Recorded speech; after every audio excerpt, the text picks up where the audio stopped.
A friend of ours, Greg Lucas, is a police officer, and he writes in to ask this: Pastor John, what can a white Christian police officer who loves Jesus and his fellow man do to make a God-honoring difference in the race issues facing our country?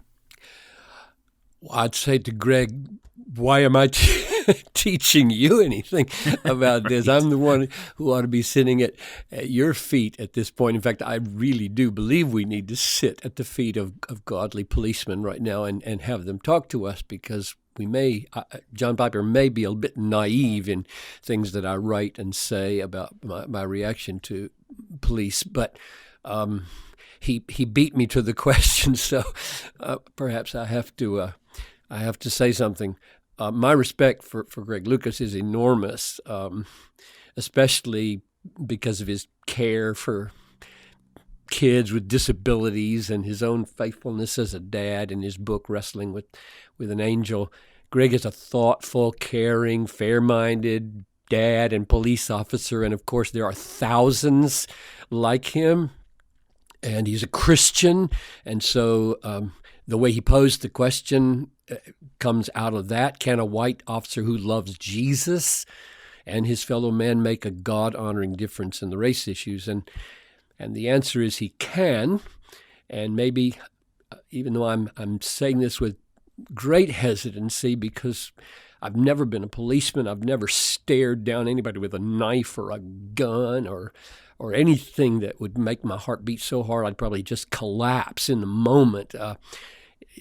I'm going to say some things and then expect the officers who listen to take them and do whatever tweaking and adjusting is necessary to give them a flavor of reality that I've never walked through. So here's my first suggestion. Greg and all the other officers, develop a God-given thick skin. Everybody who leads, and all police officers lead, and pastors lead, and goodness, everybody leads in some way, but everybody who leads, especially publicly, will be criticized, often unjustly. There are bad apples in every barrel, white barrels and black barrels and community barrels and police barrels. There are bad apples in every barrel, and some people criticize the whole barrel, and the good apples can really get easily angered and hurt, so that even the good apples then can start to be part of the problem, and that could be prevented if there was a God-given thick skin able to hear angry words and not be wounded or made vengeful by them. Or here's another way to say it, maybe more positively, would be that we need to cultivate, whether it's police officers or anybody, seeds of patience. I think Christian police officers will help others see that there are historic reasons for outcries against the police, and that there are some situations where there's warrant for the outcry. But that does not mean that all officers are being indicted, though it may feel that way in the moment. And I think it's just a great mark of maturity and patience to be able to hear criticism and only own what is yours and not what is not yours to own. I would say to Greg, speak to the issue of racial harmony in the department, the police force, when it's not a red-hot public issue. In other words, when the issue goes away from the front pages, and it will go away from the front pages, that's the golden moment, I think, to talk the issue of racial harmony and racial reconciliation and diversity and justice, and you want to sow seeds of ethnic harmony rooted in the Christian vision of man created in the image of God and man reconciled to God through Jesus Christ. And then I would say cultivate freedom from personal revenge as a motive in the use of power.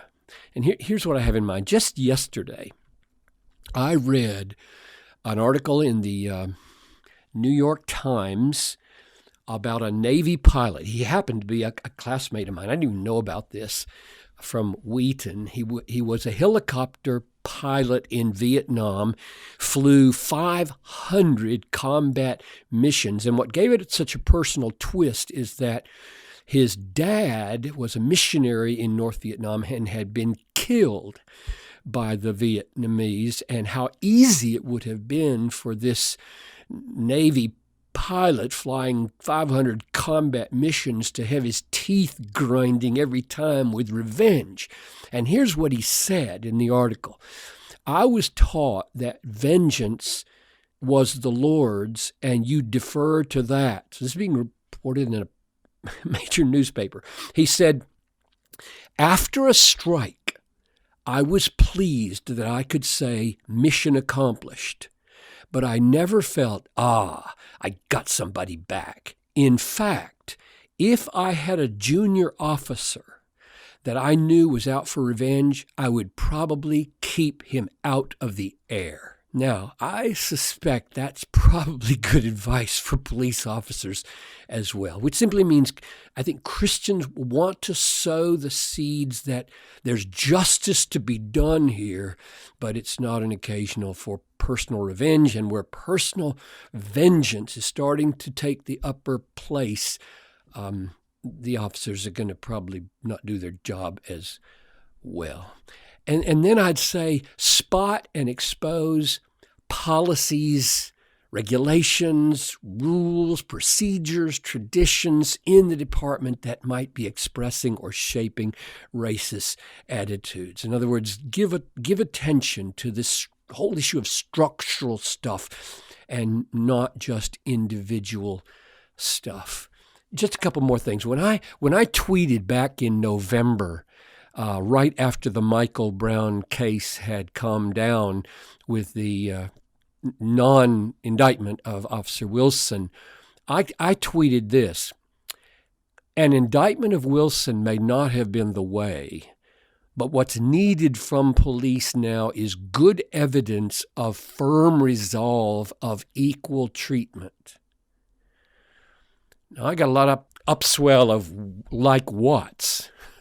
And so my next tweet, I think it was just an hour later maybe, was, for example, empathetic public resolves from the police.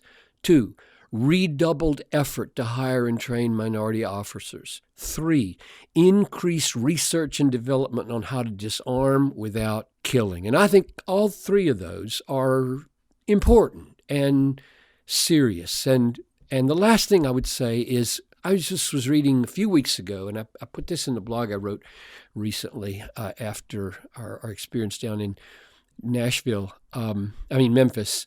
Richmond, California, a city with a high crime rate, has not seen any deaths from policemen on community since 2007. And the reasons were given like this, and I'll just tick them off. 1, an emphasis on alternatives to bullets like tasers and pepper spray. 2, an ethos of accountability. Every bullet has your name on it.